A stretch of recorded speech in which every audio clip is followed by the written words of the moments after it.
Tudo bem, pessoal? Então, professor Daniel, disciplina de Programação 2, turma 1016, tá?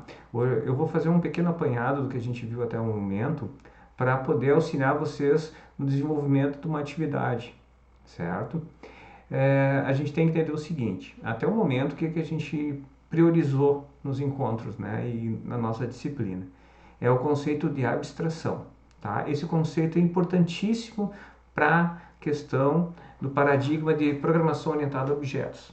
Tá? É um dos pilares da programação orientada a objeto. Tá? Então, o que na verdade a gente tem que entender sobre a abstração? A abstração, na verdade, é a forma com que a gente pode enxergar o mundo real e a gente pode detectar aquelas entidades que a gente precisa inserir numa solução nossa, que no caso que a gente está conversando aqui é um programa, né? A gente está desenvolvendo um algoritmo, então a gente tenta extrair do mundo real para aquele determinado problema as entidades que são essenciais para resolver o meu problema. Tá? Então, essas entidades, que a gente chama de classes, tá? Até o momento, o que a gente viu? Essas entidades podem ser uma representação de algo concreto do mundo real ou até mesmo de alguma coisa não tangível, tá? Algo abstrato. Tá? Que não quer dizer, não tem essa relação com esse conceito de abstração. Tá? No caso, a abstração que a gente fala é a forma com que tu identifica aquela entidade, né, no contexto do que a gente está tentando resolver. Tá? Então, quando a gente está falando em orientação a objeto, a gente primeiro tem que fazer o seguinte, tem que identificar essa entidade, que a gente chama de classe, certo?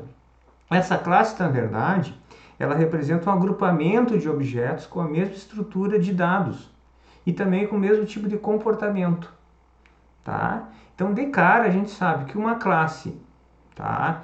Ela pode ter minimamente ou só atributos que definem, né, essa classe, tá? Ou comportamentos, tá? Que são as operações que essa classe pode fazer, tá? São as ações, tá? Ou as duas coisas também, tá? Isso vai depender muito do contexto do que vocês estão tentando resolver, certo? Então, na verdade, o que acontece? A classe, ela é uma espécie de um tratado que descreve como é que serão os objetos, né, criados a partir dela, tá? Então, na verdade, o que acontece? Quando eu pego a definição da classe, certo? E vou lá para o meu problema, certo? E preciso gerar, né, um objeto para resolver aquele problema meu, certo? O que eu estou fazendo? Eu estou criando um objeto baseado numa definição da classe, que a gente chama isso, na verdade, instanciar, tá? Então, de forma muito conceitual, o que a gente vê, né? Que o objeto, na verdade, ele é algo distinguível, certo? Que contém atributos e possui um comportamento, tá?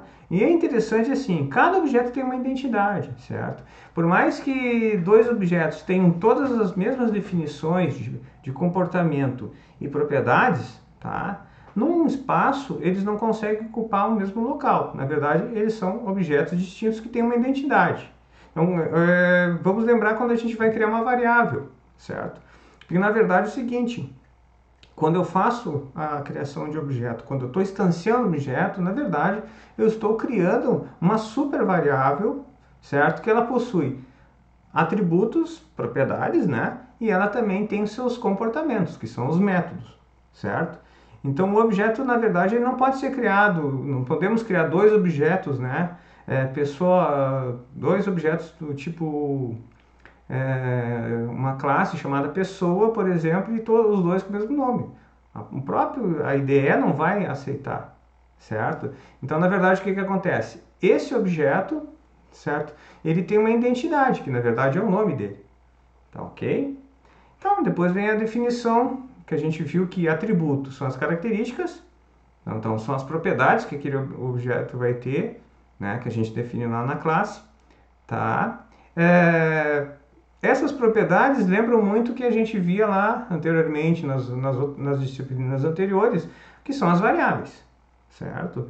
É onde a gente vai colocar valores, né? E outra coisa, na hora de definir uma classe, também a gente pode utilizar constantes, certo? Não se necessariamente precisam ser elementos que tenham valores variáveis, tá?